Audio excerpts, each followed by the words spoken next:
Apocalipse, capítulo 3 e versículo 11. É uma mensagem de Jesus para uma das igrejas da Ásia, que foi enviada diretamente dos céus para aquela igreja. Nós estamos falando sobre escatologia bíblica, estamos dentro de um roteiro, e nesse roteiro a gente já falou sobre os impérios mundiais, capítulo 2 de Daniel e capítulo 7 do livro do profeta Daniel. E a gente falou também sobre os sinais da vinda de Jesus. A gente dividiu uma pergunta que os discípulos fizeram, na verdade eram 3 perguntas em uma, e os discípulos perguntaram para Jesus: quando serão essas coisas, que sinal haverá da sua vinda e do fim do mundo? E a gente falou aqui, domingo passado, sobre os sinais daquele tempo, que era a destruição do templo de Jerusalém. Falamos sobre o sinal do arrebatamento da igreja, e falamos também do sinal do fim dos tempos, que vai cair exatamente no tempo de hoje, que a gente vai falar para vocês, sobre a grande tribulação. Mas a gente parou, depois do arrebatamento da igreja, a gente falou dos mortos sendo transformados, arrebatados, juntamente com a igreja, e a gente falou sobre o tribunal de Cristo, que é o período de entrega de galardão para aqueles que foram arrebatados e que trabalharam na obra do Senhor Jesus e entregaram a sua mão de obra, sua dedicação, a sua oração, sua intercessão. E a gente falou então sobre a entrega de galardões, que será no tribunal de Cristo, onde nossas obras serão julgadas, não nós, não pessoas, mas obras, trabalho.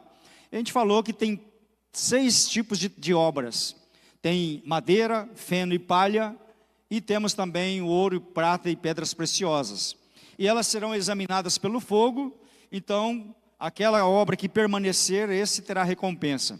A obra que não permanecer, a pessoa será salva, mas só que sem nenhum tipo de recompensa. E depois, nesse tribunal de Cristo, que é no céu, nos ares, aliás, nós vamos participar de outro evento ainda no céu, e aqui na terra estará acontecendo o período da grande tribulação. Mas a gente precisava falar um pouquinho sobre as coroas, que também serão entregues no tribunal de Cristo. Tem o galardão.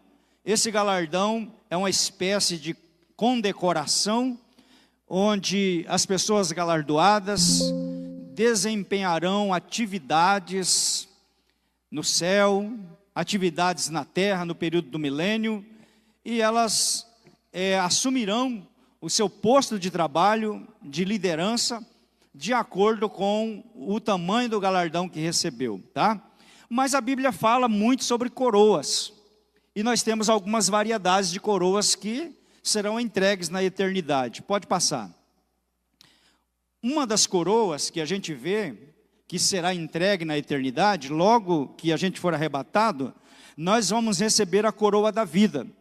E essa coroa da vida, ela já vai fazer parte desde o momento do arrebatamento da igreja, que vamos ressuscitar num corpo glorioso, e aí receberemos então, seremos coroados com vida eterna, que é um corpo incorruptível, indestrutível, não envelhece, não morre. Então, para viver uma eternidade com Deus, nós precisaremos de ter vida eterna, tá? E essa vida eterna, ela vem acompanhada com um corpo glorioso. Por que um corpo glorioso? Porque na dimensão celestial, a comunicação é diferente, tá? Do que a gente tem hoje de comunicação. Hoje a gente precisa se fazer compreendido através da fala, da postura corporal, de gestos, e a gente fica arrumando argumento para poder se comunicar melhor.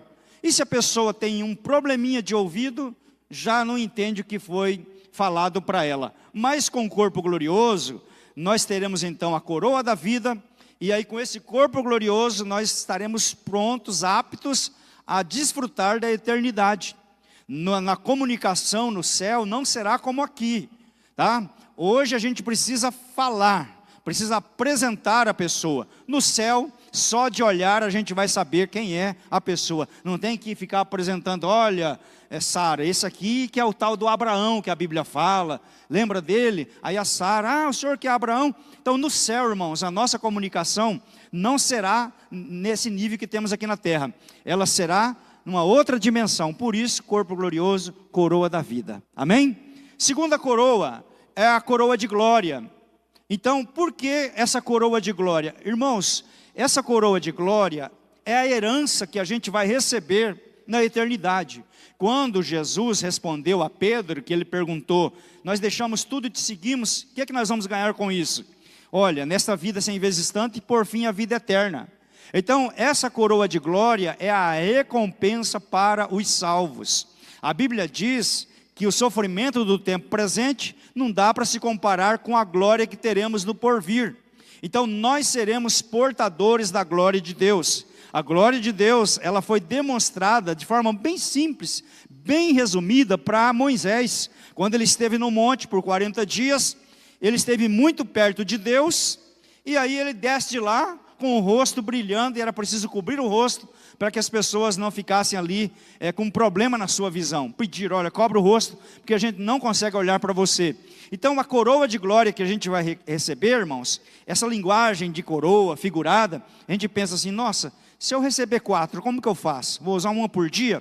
Né? Então nós seremos coroados, irmãos, com essas coisas.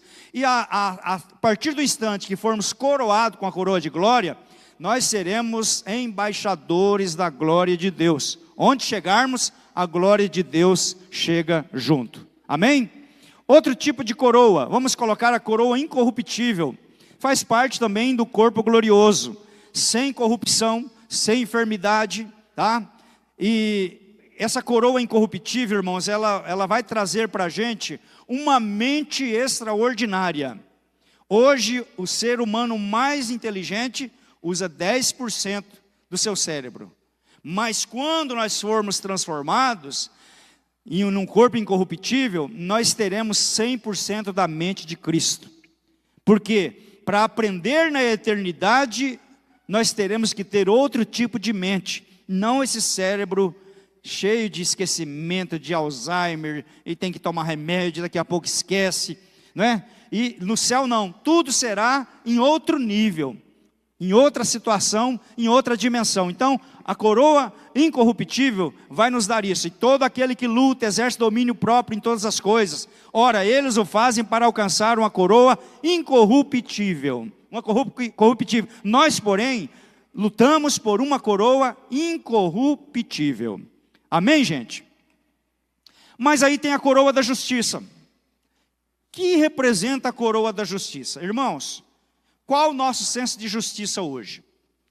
Eu passei por isso essa semana aqui em Divinópolis. Eu vi um vídeo de um político que foi no lar dos idosos e fez uma reportagem. Eu fiquei indignado com aquele vídeo. O que é isso?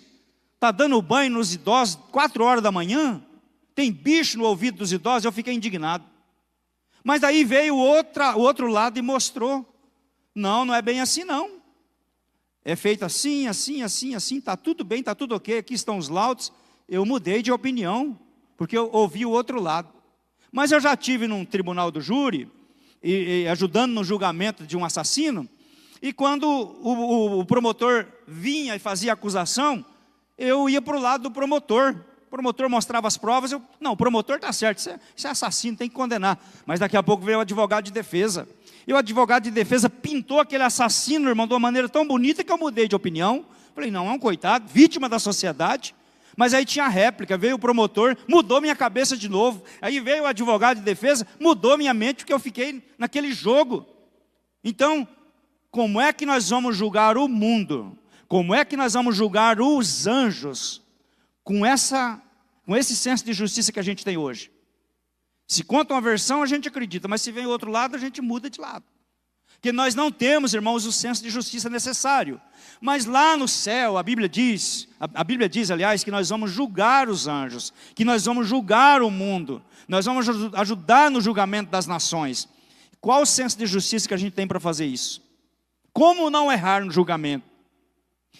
E por isso, irmãos, que a gente não entende, quando Deus usa a sua justiça, a gente fica cobrando dele a misericórdia. Mas Deus não é amor? Por que ele está fazendo isso?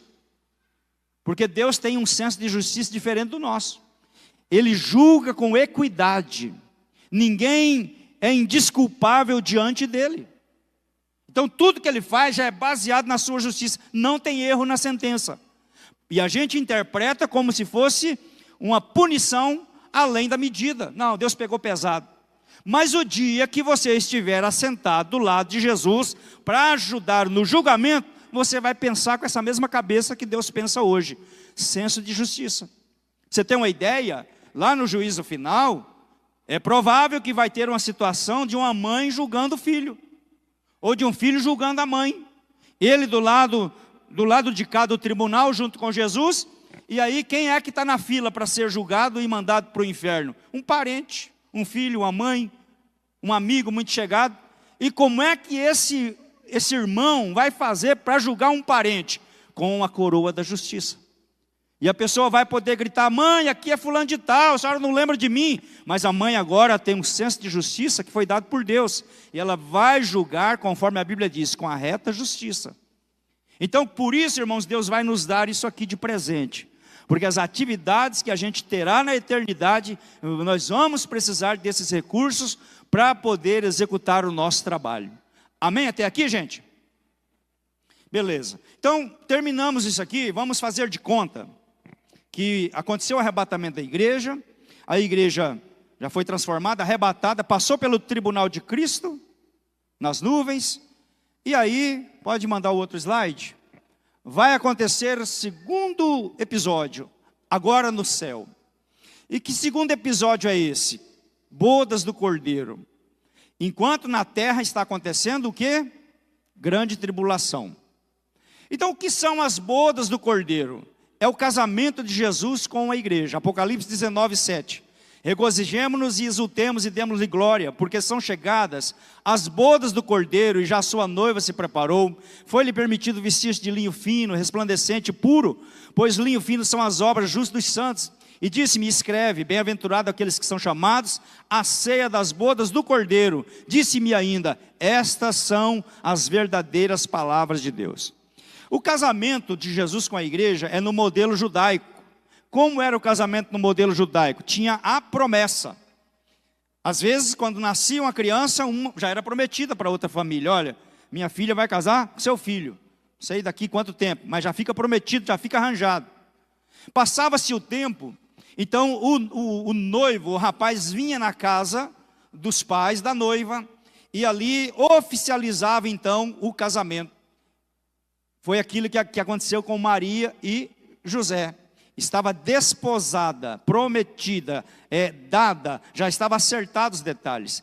Quando a família fazia, as duas famílias faziam a reunião, então ficava acertado. Então está combinado, foi feita a palavrado lá atrás, agora fica acertado. Que eu vou preparar a casa para a gente mudar. E quando a casa estiver pronta, eu venho te buscar. Então, geralmente a casa era assim mais ou menos no quintal da família do pai. Era feita mais uma casa, ou no sítio, ou na cidade. E aí o noivo buscava agora a noiva e vinham morar juntos. Então, Jesus baseou seu casamento com a igreja nesse modelo. Por isso que em João 14 ele diz: eu vou preparar o lugar e virei outra vez e vos levarei para mim mesmo, para que onde eu estiver estejais vós também. Então, irmãos, a igreja já foi dada para Jesus, já foi prometida. E lá na cruz do Calvário, foi feita então a aliança. Foi feito o acerto, o acordo. E agora, Jesus volta para o céu, vai preparar o lugar, e depois ele vem para buscar a igreja e levá-la para o céu, para a eternidade, para estar junto com ele. Então, o casamento judaico era em 3 fases. Era a palavra, depois era aquele acerto de ficarem noivos ali, e já tratava as coisas do casamento. E a terceira e última fase do casamento era chamada de bodas, que normalmente durava 7 dias. 7 dias de festa, tá? E aí, ali se concretizava o casamento e depois os noivos seguiam sua vida normal dali para frente. Com Jesus e a igreja, a mesma coisa, irmãos. No dia do arrebatamento, Jesus vem buscar a igreja. Ele presenteia a igreja com as coroas, com os galardões, e em seguida leva para bodas do Cordeiro. Passa o slide. Que é a festa, tá? É a festa. E aqui, palavra de Jesus, e eu vos destino o reino, como meu Pai vos destinou a mim, para que comais e bebais a minha mesa no meu reino, e vos assenteis sobre tronos, julgando 12 tribos de Israel. Então, qual a promessa de Jesus para a igreja? É que nós um dia, irmãos, nos assentaremos à mesa com Ele. Amém? Estaremos com Ele na eternidade, conhecendo o céu. Será o dia, irmãos, que a igreja será apresentada ao Pai. A igreja será apresentada aos anjos. A igreja será apresentada aos seres celestiais que estão no céu. E quando a igreja chega, Jesus a apresenta e diz: essa aqui é a minha noiva, é a minha esposa. E aí a igreja fica conhecendo o céu e o céu fica conhecendo a igreja. E o que é essa igreja? Irmãos, são crentes salvos de todo o mundo, de todo o planeta e de todas as épocas, de todos os lugares. Gente que nós oramos aqui, mandamos oferta missionária, essa oferta foi aplicada lá do outro lado, a gente nem conhece, mas foi alcançada. Nesse dia nós vamos nos conhecer. A Bíblia diz que é gente de todas as línguas, tribos e nações, estaremos sentados à mesa juntamente com Jesus. É o casamento, é a comemoração, é a celebração do casamento de Jesus com a igreja. Próximo slide. E essa glória das bodas do Cordeiro, irmãos, será um momento sem igual. Apocalipse 5 e 9 mostra essa realidade. Então, aquele crente, aquela pessoa que lutou, se esforçou, que pagou o preço. Tem gente que não gosta dessa frase, pagar o preço, né? Mas a gente paga, irmãos, o preço da renúncia, para ser salvo, para ser crente. Quantas brigas você evitou porque você é crente? Quantos prejuízos você tomou porque você é crente? Entendeu? Engoliu seco, porque é crente. Então nesse dia, esse crente que foi humilhado será recompensado. Recompensado. E aí Jesus vai puxar a cadeira e falar: senta aqui. Estava esperando a sua chegada. Aleluia. É para você essa mensagem. Por que a gente fala disso, irmão? Porque isso é um incentivo para nós. Porque com essa mente, com esses olhos, a gente só enxerga esse mundo, só enxerga esse momento. Ser crente é difícil, é pesado, não tem valorização, não tem reconhecimento. Graças a Deus, porque o reconhecimento será na eternidade. Aleluia. A gente falou do pagamento aqui que as pessoas recebem, né? Porque fez alguma coisa, mas guarda, irmãos, para receber lá no céu. Aguarda que o pagamento será integral lá no céu. E Deus, irmãos, Ele não vai fazer acepção de pessoas. Você lembra aquela história que Jesus contou, que eles foram arrendar trabalhadores, e os trabalhadores iam para as praças esperar alguém passar para contratar. Aí passou alguém, contratou uma turma na primeira hora do dia, levou e falou: eu vou te pagar tanto hoje. Daqui a pouco veio e levou mais uma turma. E falou: vai que eu vou te pagar também. Irmãos, quando era tipo assim 5 horas da tarde, a última hora, faltava 1 hora para acabar o dia, veio depois o fazendeiro e falou: eu também vou contratar vocês. E foi e levou. E aí teve gente que trabalhou o dia inteiro, teve gente que trabalhou meio-dia, teve gente que trabalhou só 1 hora. Na hora do pagamento, o dono da fazenda pagou o que tinha combinado. E quando ele pagou o último, que trabalhou só 1 hora, os outros arrepiaram. E falaram assim: peraí, a gente trabalhou o dia inteiro e vai ganhar a mesma coisa? Falou: o dinheiro é meu, eu faço o que eu quero. Eu não estou te pagando o que eu prometi? O que é que você tem com a vida do outro? Então, irmãos, tem gente, aleluia, que chega por último, mas vai ser recompensado da mesma maneira. Aleluia, glória a Deus. Então, querido, não importa o trabalho que você faz na igreja, na obra do Senhor, talvez anônimo, Ninguém vê, mas o Senhor vê e Ele anota tudo. E nesse dia haverá a recompensa, haverá honra. Então é um dia sem igual. Nós vamos nos vestir, irmãos, de vestidura de glória. Nós vamos receber a roupa própria para passar a eternidade, vestimentas celestiais. Jesus contou, irmãos, de um pai de família que fez uma festa e convidou as pessoas, e os nobres não quiseram vir, os ricos não quiseram vir. Então ele abriu uma exceção para pobre, mendigo, aleijado, cego, nu, todo mundo que estava nos valados. E aí eles entraram e receberam vestiduras para passar a festa com a vestidura nova, padronizada. Aleluia. Então você fique tranquilo que Deus tem preparado tudo para você. Tudo está sendo preparado, tudo está sendo arranjado. Os salvos do Antigo Testamento participarão lá. A Bíblia diz, irmãos, Jesus falou que nós nos assentaremos na mesa. Com quem? Com Abraão, com Isaac e com Jacó. Então será um momento de honra para a igreja do Senhor Jesus Cristo. É por isso que a gente vai conhecer as pessoas no céu.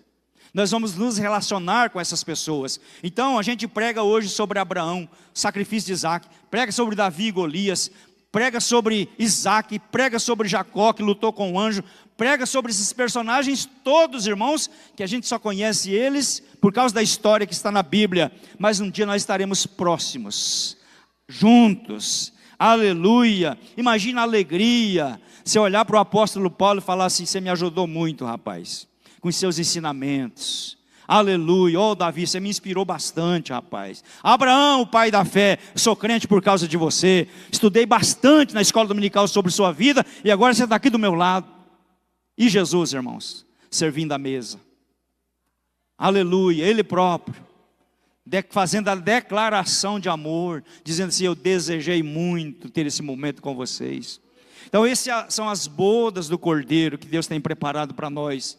É o matrimônio espiritual eterno de Jesus com a igreja. Dali para frente ela não será mais chamada de noiva, mas será chamada de esposa do Cordeiro. Cristo mesmo vai servir as mesas e a igreja, como eu disse, será apresentada ao Pai. Esses dias a menina fez uma pergunta, que esses meninos aí, irmãos, são bons. Eles fazem umas perguntas que fazem a gente pensar, né?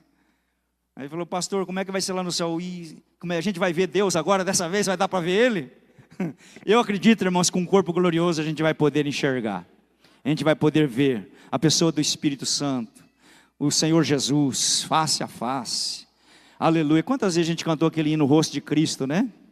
E a gente fica daquela vontade de conhecer Jesus. Aleluia. E dali a pouco você está lá no céu, irmão, sentado, e Jesus passa pertinho de você. Aleluia. Né, bela mesa? Eu imagino, eu fico olhando suas postagens da mesa lá, eu fico falando: gente, vai ser lindo, vai ser maravilhoso. Aleluia. Você já pensou, Reinaldo, Jesus passando perto de você e falando assim: você quer repetir? E eu vou repetir só para Jesus vir outra vez, para passar perto de mim. Meus queridos, glorifica a Deus, porque isso aqui é para nos animar, irmãos, para nos fortalecer na fé e dizer que tem uma esperança, tem uma promessa que é garantida. Nós estaremos lá um dia, tudo vai ficar para trás. Aflição, sofrimento, angústia, tudo isso fica para trás e nós estaremos agora num corpo glorioso, sendo alimentado pelo próprio Jesus. Oh, aleluia. Isso é para animar aquele crente que está fraco na fé, que está querendo desistir e dizer: a pressão é muito grande, mas o escritor aos Hebreus diz: é mais um pouquinho de tempo e o que há de vir virá e não tardará. E nós estaremos lá. Glória a Jesus. E não pense, irmãos, que o céu vai ser monótono. Não. Vai ser igual aquele negócio da Globo, aquele monte de patinho branco e um gramado e uma lagoa. Não, meus irmãos, o céu tem movimento, é barulho de adoração, de glória a Deus. Você imagina os anjos cantando enquanto a igreja entra, os 24 anciãos, nós ouvirmos aquela música que eles cantam 24 horas e nós estaremos no mesmo ambiente que eles estão. Então, igreja, fique firme. Passa por cima de tudo, mas prevaleça. Vai até o fim, que você vai ter um encontro glorioso com Cristo. Aleluia. E aí, irmãos, quanto tempo vai durar? Bom, essa aqui, enquanto dura a grande tribulação, que é 7 anos, dura lá, na conta humana, o tribunal e as bodas. Só que lá no céu, irmãos, a eternidade é contada diferente. O relógio lá é diferente. Pedro falou um dia para o Senhor, é como 1000 anos, e 1000 anos é como um dia. Aqui na terra, 7 anos. Mas lá no céu, é diferente. Já foi feita experiência de relógios humanos, fabricados por ser humano, colocados em naves espaciais, relógio atômico, muita tecnologia. E à medida que a nave se afasta da terra, pesquise isso aí, artigo científico. À medida que a nave se afasta do planeta, no relógio que o homem fabricou, as horas começam a passar mais devagar. O ponteiro diminui, e diminui, e diminui, e vai mais devagarzinho, aleluia, e assim será o céu.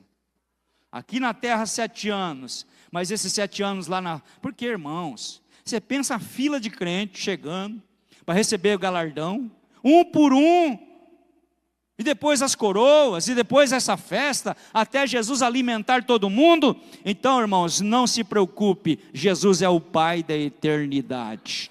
E nós estaremos lá com todo o tempo necessário para desfrutarmos do que Deus tem preparado para nós. Aleluia. Pode passar, por favor. Agora a gente vai para um lugar, uma situação que não é muito agradável.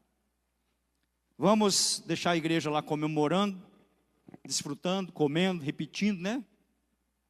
Quantas vezes quiser. Aí aqui na terra começa o quê? Assim, irmãos, que Jesus arrebata a igreja, imediatamente.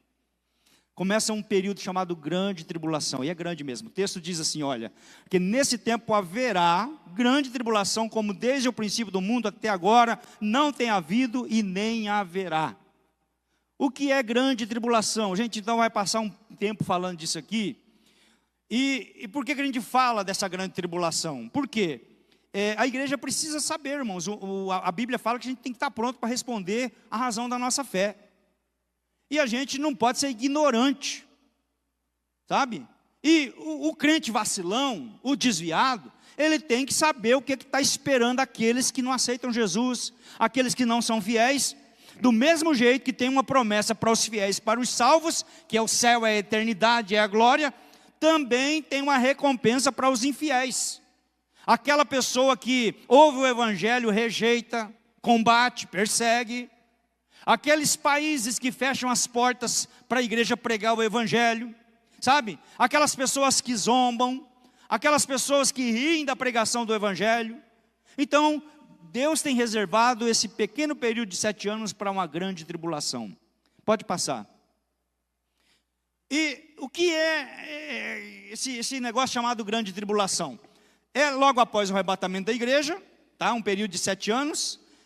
É um tempo de angústia para o povo de Israel, que Israel rejeitou Jesus, mandou crucificar. E a Bíblia chama isso de tempo de angústia de Jacó. E aí nesse estudo a gente vai perceber o quanto que Israel vai sofrer na mão dos inimigos, até eles resolverem se converter nacionalmente e invocar a vinda de Jesus, invocar a vinda do Messias e reconhecê-lo agora como Messias. Então, Israel passará por um momento de angústia. Se você olhar, irmãos, para capítulo 12 de Apocalipse, você vai ver ali Jesus contando a história, ou João contando a história de uma mulher. Essa mulher tem 12 estrelas. E de repente essa mulher está com dores de parto para dar à luz ao seu filho. E aí o dragão está ali doidinho para esperar o menino nascer para comer o filho. E aí aquela perseguição, esse dragão, ele com a cauda dele, ele passa e derruba 1/3 das estrelas caem, ele derruba, esse dragão derruba tudo isso. E aí causa aquela confusão, e a mulher está querendo dar à luz, e o dragão querendo comer o filho que vai nascer. Mas a Bíblia diz que a mulher acha proteção no deserto. Ela é guardada, ela é protegida. Ali, irmãos, fala da história de Israel. A mulher é Israel. Quando você vê mulher, viúva na Bíblia, essas figuras, é a figura da nação de Israel. Quando você vê noiva, moça, virgem, é a figura da igreja. Então, toda vez que tiver lá viúva, tiver mulher, está se referindo a Israel, tá bom?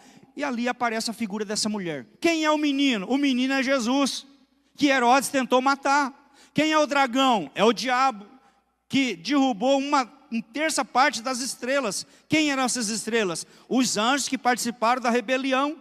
Então o tempo todo o diabo fica tentando destruir Israel. E agora na grande tribulação será o momento dele apertar o máximo para ver se destrói o povo de Israel. Mas a mulher encontra refúgio no deserto. Aí a gente vai chamar esses sobreviventes de remanescentes. Vai sobrar, vamos colocar assim, um pacote de semente, né? Para depois Deus repovoar no milênio. Então, isso tudo vai acontecer no período da grande tribulação. Então, irmãos, grande tribulação não é para a igreja, é para as nações e para Israel. Quando Paulo fala em Tessalonicenses 4, versículo 13, ele fala: o mesmo Senhor descerá do céu, com alarido, voz de arcanjo, trombeta de Deus. Vamos falar? Alarido, voz de arcanjo, trombeta de Deus. Vamos lá?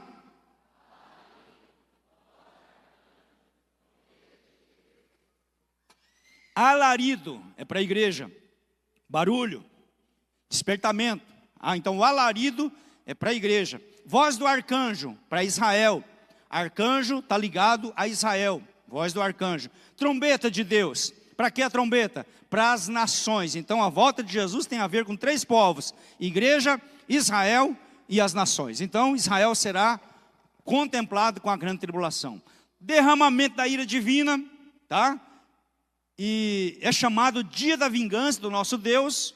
Está lá em Isaías 61, que Deus, a gente fez assim, Deus não está vendo tudo que está acontecendo na terra, gente? As injustiças, aborto, tantas coisas. Deus não está vendo as autoridades, os governantes, perseguindo, matando, destruindo? Deus está vendo, irmãos. O porquê que Deus não age? Tem um momento certo. A Bíblia chama isso de taça da ira de Deus, que vai enchendo, que vai enchendo. Quando Deus prometeu trazer Israel do Egito para a terra prometida, demorou 430 anos.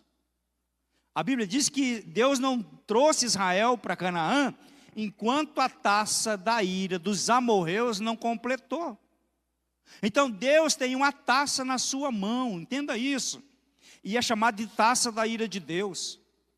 E essa taça está se enchendo com as maldades que são praticadas pelo mundo. E a Bíblia diz no livro dos Salmos que Deus vai dar essa taça para os homens beberem. E a Bíblia diz que eles comerão as fezes dessa taça. E que fezes são essas? O vinho, ele tem uma borra que fica no fundo da garrafa ou da taça. Isso é prejudicial para a qualidade do vinho. Então ela fica lá no fundo. Quando termina de tomar, você vai perceber que lá fica um pozinho chamado de borra. A Bíblia chama isso de fezes do vinho. Então, por que Deus vai fazer isso com as nações? Ele vai dar até a última gota. E quando acabar a última gota, vai falar: agora come a borra. Você engole isso aí. Até tem um anjo que vai gritar: bem feito, eles derramaram sangue de inocente, o Senhor está dando sangue para eles beberem. E essa borra faz mal, dá cólica, dá diarreia, provoca um mal-estar no ser humano tremendo, terrível. E é isso que está reservado na grande tribulação. Então fique tranquilo que a taça está se enchendo cada dia com as injustiças dos homens. E um dia ela será devolvida. Não é um assunto legal, mas graças a Deus que nós não vamos estar mais aqui. Nós estaremos com Jesus, glorificando. E nem vamos estar sabendo o que vai estar acontecendo aqui na terra, que nós estaremos cercados de glória. Aleluia. Então esses 7 anos serão divididos em 2 etapas. 3 anos e meio de falsa paz, implantação do sistema, né? E depois dos 3 anos e meio, então é a grande tribulação para valer. A primeira fase, as pessoas vão até gostar. Nossa, que legal, a crentalhada foi embora, o anticristo é gente boa, liberou tudo para a gente, resolveu nossos problemas, está tudo certinho. Mas aí Paulo escreve dizendo: e quando vos disserem a paz e segurança, então lhes sobrevirá a repentina destruição. Aí Deus começa a tratar com os moradores da terra. Então vamos falar disso aqui. Grande tribulação é mais ou menos isso aqui. Pode passar. Então o que vai acontecer no período de 7 anos? Manifestação do anticristo, que a Bíblia diz que o espírito dele já está agindo no mundo, influenciando pessoas, e diz que já muitos anticristos vieram. Mas esse que vem para a grande tribulação é o de verdade. Hitler não chega nem perto do que o anticristo é. Outros e outras que viveram também não chegam nem perto do que é esse anticristo de verdade. Vai haver um acordo entre o anticristo e Israel, acordo de 7 anos, e depois no meio dos 7 anos, no 3 anos e meio, quebra o acordo e a coisa começa a bagunçar. Vamos ter na grande tribulação a pregação dos 144 mil, vamos falar sobre eles. Vamos ter a guerra de Gog e Magog, vamos falar também sobre isso na grande tribulação. O testemunho das 2 testemunhas, vamos falar. E aí começa a abertura dos 7 selos, toque das trombetas e derramamento das 7 taças. Então esse aqui é o grande conteúdo da grande tribulação, que há de vir sobre todo o mundo. E a Bíblia diz assim: ai dos moradores da terra, porque o diabo desceu até vós. Então o diabo, irmãos, ele sabe, ele tem na mão dele o roteiro. E ele sabe que, bom, Jesus vindo, ele tem 7 anos para agir. Depois Jesus volta, depois de 7 anos, prende ele, solta de novo. Aí ele tem só mais 1000 anos para gastar, para fazer o seu estrago. E a Bíblia diz que ele está louco, ele está maluco, porque ele sabe que pouco tempo lhe resta. Então qual é o momento que ele vai agir? No momento da grande tribulação, quando Jesus tirar a igreja da terra. Tá bom? Amém até aqui, gente? Pode passar. Aqui a gente precisa falar que o diabo é um grande imitador, falsificador. E assim como tem a trindade divina, Pai, Filho e Espírito Santo, Satanás também possui uma trindade. A gente chama de trindade maligna, que é o dragão, que é o próprio diabo, a besta, que é o anticristo, e a segunda besta, que é o falso profeta. Tá? Então a gente vai dividir aqui o dragão que eu falei do capítulo 12, aquele, ele aparece lá no Gênesis, a Bíblia fala, a antiga serpente. E ele vai trabalhando, irmãos, ao longo da história da humanidade, tentando atingir a criatura humana. E então, ele vai montar uma trindade para agir durante o período da grande tribulação. Então, a trindade maligna, dragão que é o diabo, a besta que é o anticristo e o falso profeta que é a segunda besta, a besta menor. Vamos lá. Pode passar. Bom, vamos falar um pouquinho do que é a figura do anticristo. Irmãos, a gente tem que ter um cuidado para não ficar dando nomes. Porque quando surge um líder, as pessoas falam, é ele. Aí o cara morre. Quem lembra do Mikhail Gorbachev, da União Soviética? Ele tinha uma mancha na testa aqui, ó. E aí todo mundo fala, é ele. O cara já morreu, se eu não me engano, né? Já morreu. Cadê? Aí vai surgindo um, surgindo o outro. E, irmãos, a gente não pode ficar dando ouvido pelo que a internet mostra para a gente. Tem coisa boa lá, mas tem muita gente viajando, querendo lacrar, querendo aparecer. E aí, a Bíblia, irmãos, ela não precisa ficar sofrendo na mão dessas pessoas. Então, quando vier esse negócio de nome, eu ganhei uma apostila uma vez de um pastor, ele falou, Paulo, pega essa aqui, estuda ela e dá ela, porque eu descobri aqui, olha o que é a marca da besta, é o código de barra. Passou o código de barra, agora nós já temos a QR Code, mas já tem outras coisas lá. Quântica, um negócio lá, tudo que é a tecnologia que vocês nem têm noção que existe. E o que é isso, irmãos? Eu creio que a plataforma já está montada. A tecnologia já está pronta. Então, quando ele vier, ele já vai encontrar um ambiente preparado. Tá? Então, quais as características dele? O espírito dele está no mundo. Então, tudo que você vê que não presta é a ação do anticristo. O espírito dele, a influência dele. Ele é um ser criado por Satanás. Então, dizem E assim como o Espírito Santo ungiu Jesus, o diabo vai ungir esse homem. E vai dar para esse homem todos os poderes que ele precisar para governar o planeta no período da grande tribulação. Ele será o mais sábio dos homens, ele será admirado pela sua inteligência, pelas soluções que ele tem, sim, tão prática, tão rápida, tão instantânea. E é por isso que muitos vão cair na ideia dele. Esse anticristo é dotado de poderes colossais. Daniel fala sobre isso, Apocalipse fala sobre isso, tá? Você imagina um camarada que chega e apresenta a cura do câncer, a solução para os conflitos mundiais, tá? Então a igreja vai deixar uma lacuna no mundo, mas ele vai apresentar uma solução para essa lacuna que a igreja deixou. Então será um homem aplaudidíssimo, principalmente nos primeiros 3 anos e meio, que é a falsa paz. Seu número 666, e será adorado pelas pessoas. A Bíblia diz que a segunda besta, que é o falso profeta, vai fazer uma estátua da primeira besta, que é o anticristo. E todo mundo vai adorar essa estátua, essa imagem. E essa imagem vai ganhar vida, vai falar. E as pessoas vão ficar admiradas do que vai falar nessa estátua. Quando João está escrevendo Apocalipse, ele não sabe nada, irmãos, de robô, nada. Então, era impossível uma estátua falar na época de João. Agora, com a tecnologia que tem hoje, os humanoides, tudo isso aí. Então, quando essa estátua do anticristo for fabricada e ganhar vida, que na verdade é o próprio diabo dando essa condição para ela, as pessoas vão falar, não, mas aí, está vendo, é verdade mesmo? Olha como que é tão real, não dá para desconfiar de nada disso. Tudo no período da grande tribulação. Agora, ele vai guerrear contra Cristo, esse anticristo.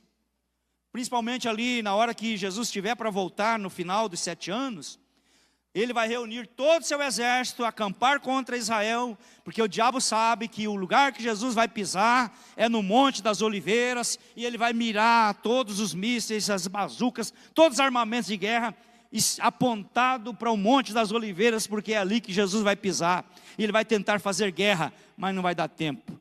Depois a gente vai falar que Jesus desce com poder e grande glória, e não dá para o diabo fazer nada, não dá para o anticristo fazer nada.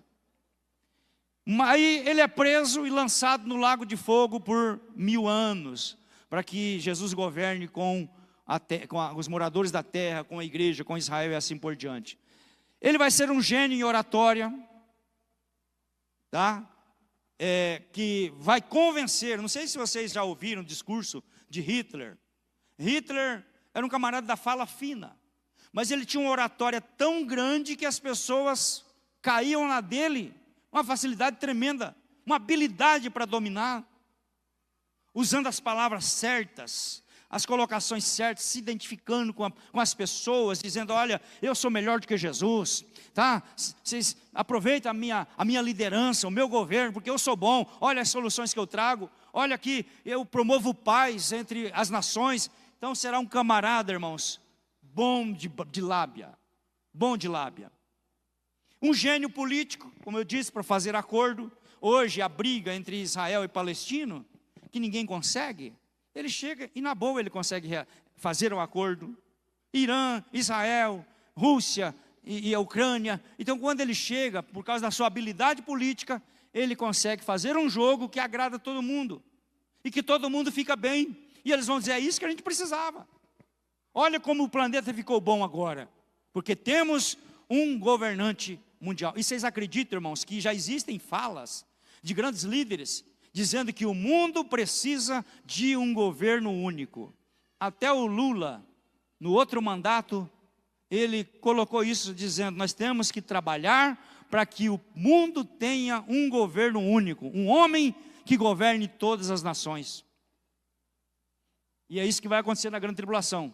É um gênio em comércio, tá? E também um gênio intelectual. Como eu disse, a tecnologia vai avançar de uma maneira assombrosa, porque ele precisa mostrar serviço, para ganhar a confiança do povo e a confiança das nações e dos governantes do mundo.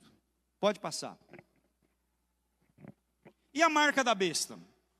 Olha Apocalipse 13. E faz com que todos os pequenos e grandes, ricos e pobres, livres e servos, lhe seja posto um sinal na mão direita ou na testa, para que ninguém possa comprar ou vender, senão aquele que tiver o sinal, ou o nome da besta, ou o número do seu nome. Aqui há a sabedoria. Aquele que tem entendimento, calcule o número da besta, porque o número é de homem, e o número é 666.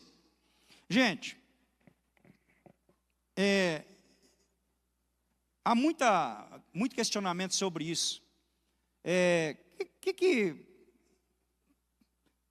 Vai ser obrigado? Vai ser feita uma fila? Nós vamos falar, irmãos, que vai ficar crente que não foi arrebatado no período da grande tribulação. E esses crentes, sabendo disso, uma coisa que eles têm que pôr na cabeça: se aparecer o fiscal do anticristo na casa, não deixa marcar a mão, não deixa marcar a testa, que ali será um acordo que não se quebra. Mas pastor, e se for enganado? Porque tem, irmãos, muitas teorias de que as pessoas acham e falam que pode ser que o anticristo venha oferecer o sinal da besta antes de Jesus arrebatar a igreja. Vai que eu vou fazer um cadastro no governo e eles me metem um chip na mão. Pastor, e aí, eu estou perdido? Irmãos, eu creio, e tem pastores, teólogos que concordam com isso, que para a pessoa aceitar a marca da besta, não vai ser por engano, não tem esse negócio por acidente. Vai ser voluntário, a pessoa vai pedir, tipo assim, vai se converter a isso. Mesmo porque vai ter uma religião universal lá, no período da grande tribulação. Então, às vezes a gente fica preocupado, irmãos, com um cadastro, com muitas coisas que acontecem, o chip na mão, tem muito isso aí já.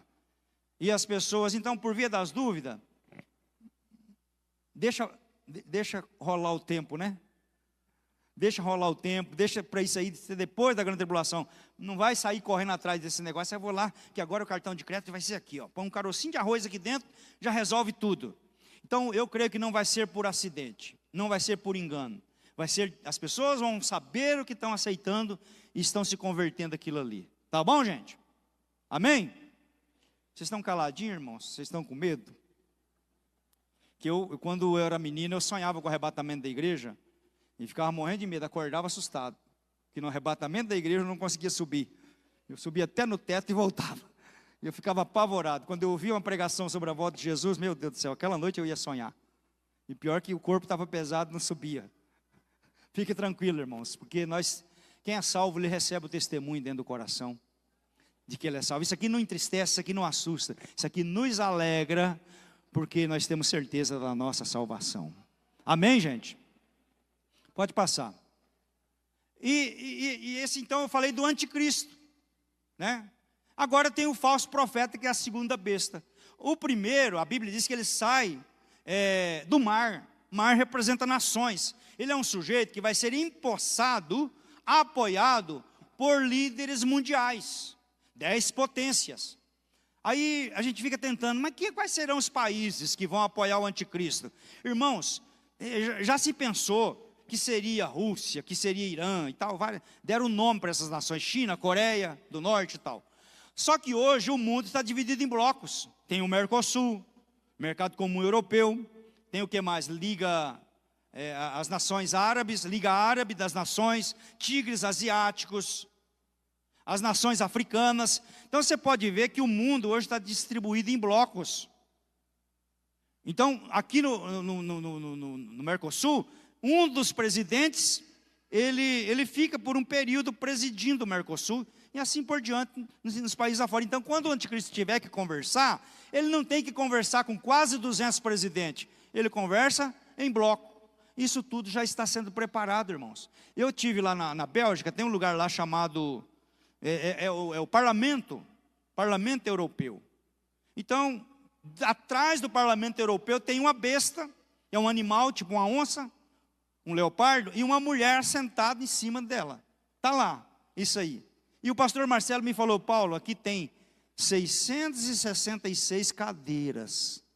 E tem uma lá que ninguém senta. Então, quando tem reunião, tem 665 líderes que vêm representar, e a cadeira 666 ninguém senta. Até hoje ninguém sentou. Por que vocês acham que está vago? E quando ele chegar, eles vão dizer, está aqui teu lugar reservado. Então, irmãos, não é só as profecias bíblicas que estão se cumprindo, o mundo está se preparando. Os países estão se preparando para isso, mas dá glória a Deus que no toque da trombeta nós vamos voar para a eternidade. Isso tudo fica para trás. Glória a Jesus. Então, essa segunda besta é o falso profeta. Então, política e religião vão andar juntos. Por que ele tem que fazer uma religião do anticristo? Porque o anticristo será adorado.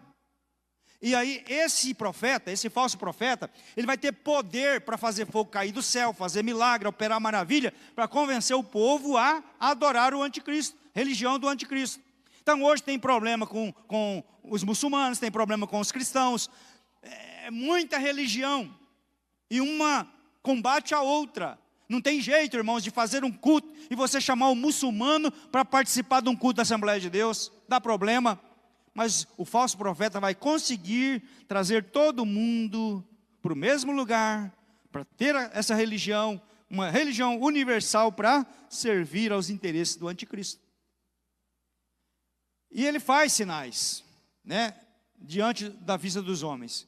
Esses sinais são falsos, para enganar, exatamente para enganar os adoradores da besta. Convencer as pessoas a adorar, não, vai lá que é de boa. Olha aqui, eu vou fazer um milagre aqui para você ver como que aqui a coisa funciona. E vai operar milagre, fazer fogo cair do céu, operar maravilha para aumentar a membresia, tá? E ajudar na imposição da marca da besta. Então, no Apocalipse são duas bestas. A primeira, de 10 chifres, é o anticristo, 10 chifres, 7 cabeças. É o anticristo. E a segunda besta é o falso profeta, que surge para dar apoio religioso à figura do anticristo. Pode passar. Aí, a gente vai falar agora aqui do acordo que ele tem por 7 anos, Daniel 9, 27, quando ele chega, com quem que ele tem que conversar? Com a nação de Israel. Porque Jerusalém, irmãos, é o centro da terra. Quando Napoleão Bonaparte chegou em Jerusalém, ele olhou para Jerusalém. Jerusalém não era uma cidade tão moderna. Mas sabe o que ele falou quando ele viu Jerusalém? Ele falou assim para os seus comandantes: daqui dá para governar o mundo. Jerusalém é considerado o umbigo da terra. É o lugar onde Jesus morreu, é o lugar onde Jesus vai voltar. Então, espiritualmente, Jerusalém tem um significado espiritual muito forte, muito poderoso. E é com Israel que o anticristo tem que negociar. E qual o negócio? Vamos fazer um acordo por 7 anos. Você participa e a gente vai trabalhar junto. A gente vai trabalhar junto, vai governar junto, então a gente vai dividir aqui os lucros e tudo mais. Só que, na metade dos 3 anos, dos 7 anos, exatamente nos 3 anos e meio, Israel rompe o acordo com o anticristo. Por quê? Porque o anticristo vai chegar em Jerusalém, que o terceiro templo já está para ser construído a qualquer momento. Dizem que já está todo montado, as peças, só chegar dentro de poucos dias, eles reerguem o templo em Jerusalém. Tem um obstáculo lá, porque no lugar do templo tem uma mesquita muçulmana. Só que o anticristo vai ser tão gênio, que ele vai dar um jeito nisso, de colocar o templo ali no mesmo espaço. Para ele vai ser tranquilo. Mas aí, irmãos, na metade da semana, nos 3 anos e meio, o anticristo vem e entra em Jerusalém, e a Bíblia diz que ele vai querer se assentar no lugar de Deus e exigir adoração. É aí que Israel acorda e vai dizer: fizemos um acordo com o diabo, apertamos a mão de Satanás, e é tarde demais, agora vamos romper o acordo, porque não dá para tocar o projeto. E agora, aquele anticristo que era bonzinho com Israel, começa a trabalhar pela destruição de toda a nação. Começa a agitar as nações e vem trazendo elas contra o povo de Israel. Guerra de Gog e Magog, tanta destruição, tanta perseguição.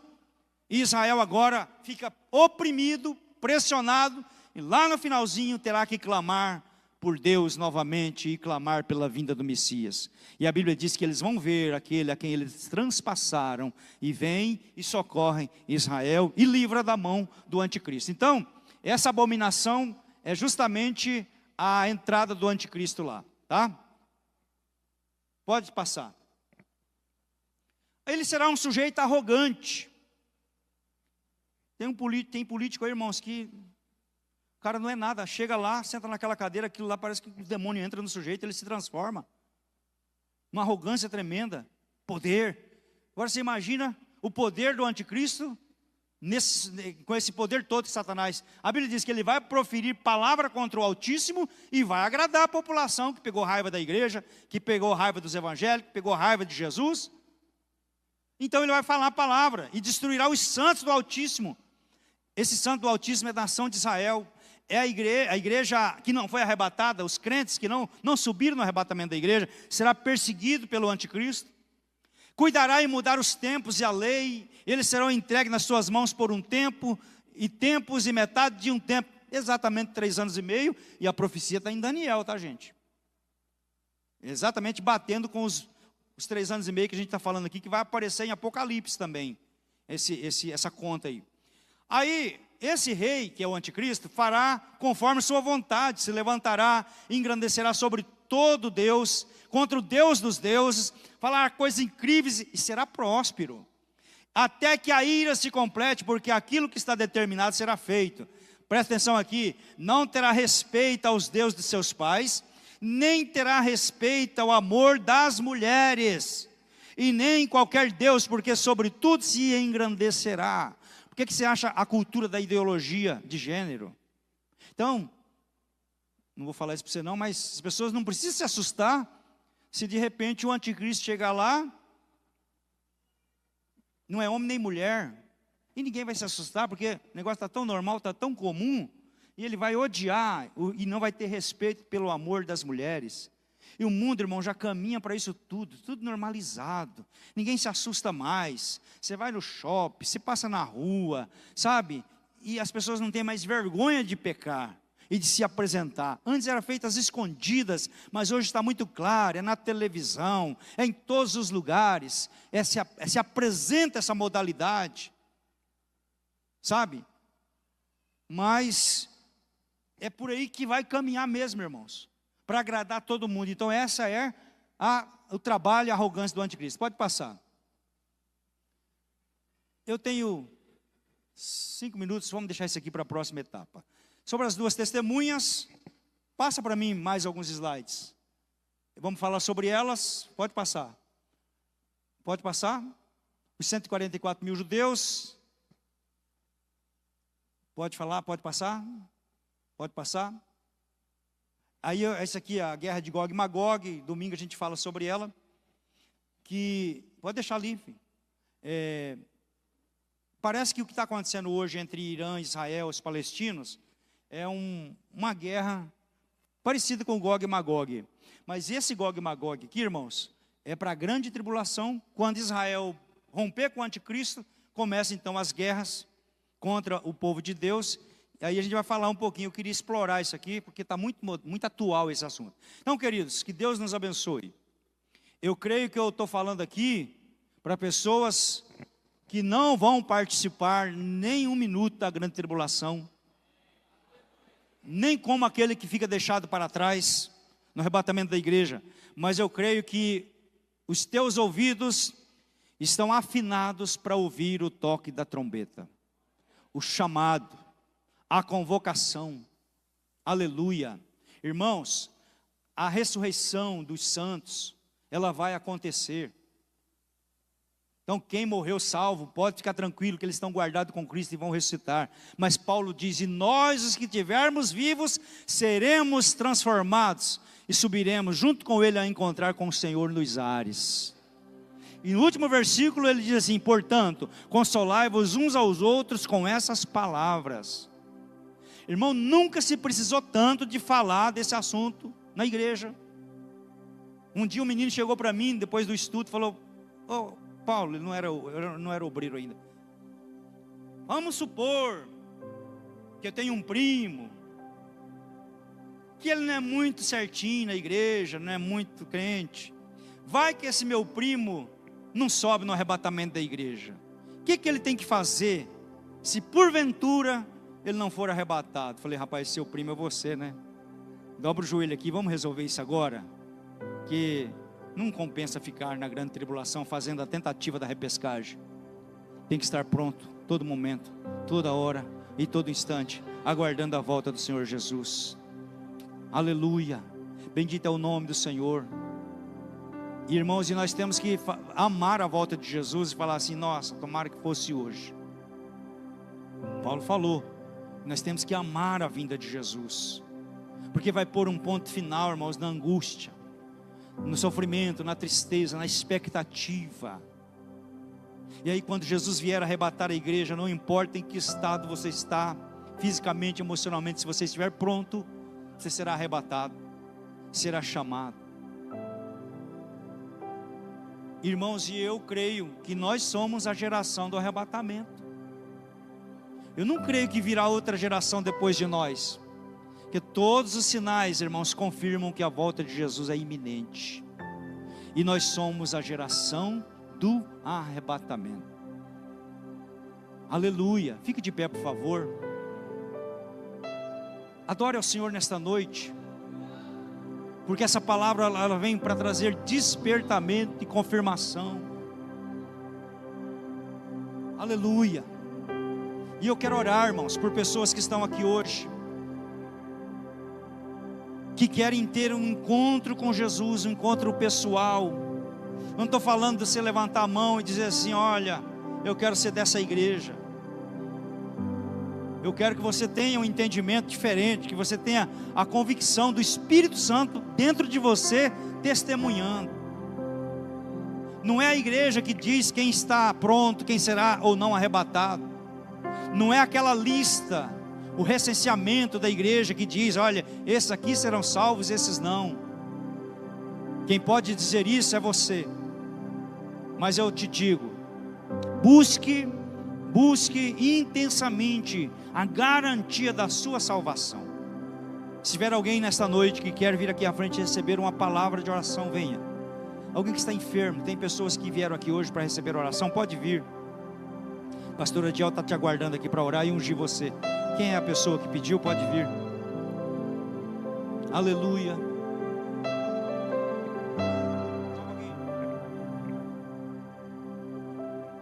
Glória, glória, aleluia.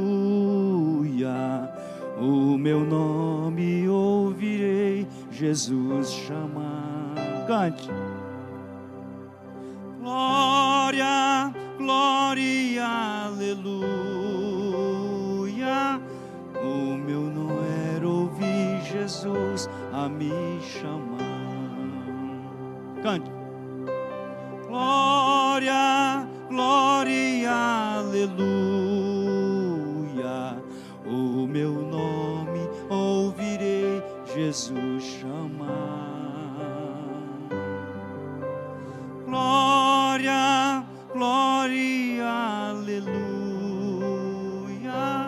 Eu espero ouvir Jesus a me chamar. Eu disse no último domingo que passaporte você vai na Polícia Federal e encomenda. Se tiver tudo ok, você pega. Parece uma carteira de trabalho antiga. Mas para entrar em alguns países é preciso você ir lá e ter o visto.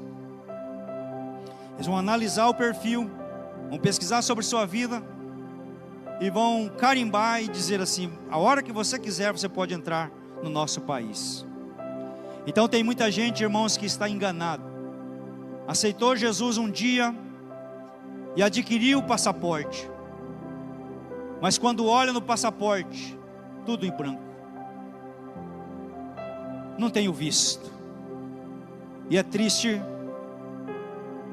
quando passar alguns minutos do arrebatamento da igreja, uma pessoa ligar para outra para confirmar se a pessoa subiu, e as pessoas vão correr para as igrejas procurando atendimento pastoral, num desespero, porque sabe que infelizmente a igreja foi e a pessoa ficou. E eu quero dizer assim com toda sinceridade, o meu propósito nessas noites todas de domingo é te provocar mesmo, é te questionar, é fazer você pensar na seriedade que é o arrebatamento da igreja, e que às vezes frequentar cultos e tantas outras coisas não basta para ser arrebatado. É preciso ter a entrada garantida no céu. Aleluia, isso é feito através do sangue de Jesus. Esteja pronto, porque a Bíblia diz, Jesus falou, se o pai de família soubesse a que hora da noite viria o ladrão, vigiaria e não deixaria o ladrão minar a sua casa. Vigiai, porque ele vem na hora em que ninguém espera. Igreja, é muita distração, é muita coisa roubando a nossa atenção o tempo todo, e às vezes esquecemos do momento do arrebatamento da igreja. O mundo está ficando tão bom, tão gostoso, que a gente às vezes quer ficar por aqui. As igrejas estão trabalhando para trazer o céu para a terra, e se isso acontece, as pessoas ficam acomodadas e vão dizer, não precisa nem ir embora, porque está tão bom aqui. O certo é a gente ir, irmãos, para o céu, para desfrutar do gozo eterno juntamente com Jesus. E eu vou mexer nesse assunto todos os domingos, irmãos, até que o último decida a servir a Jesus com integridade. E eu quero orar por você hoje aqui. A Bíblia diz, se hoje ouvir a voz do Espírito Santo, não endureça o vosso coração. E tem pessoas que infelizmente deixarão de ser arrebatadas por causa de pequenas coisas, por causa de uma mágoa, por causa de um ressentimento, de coisas pequenas que poderiam ter sido resolvidas, e infelizmente está comprometendo a vida e a salvação da pessoa por inteiro.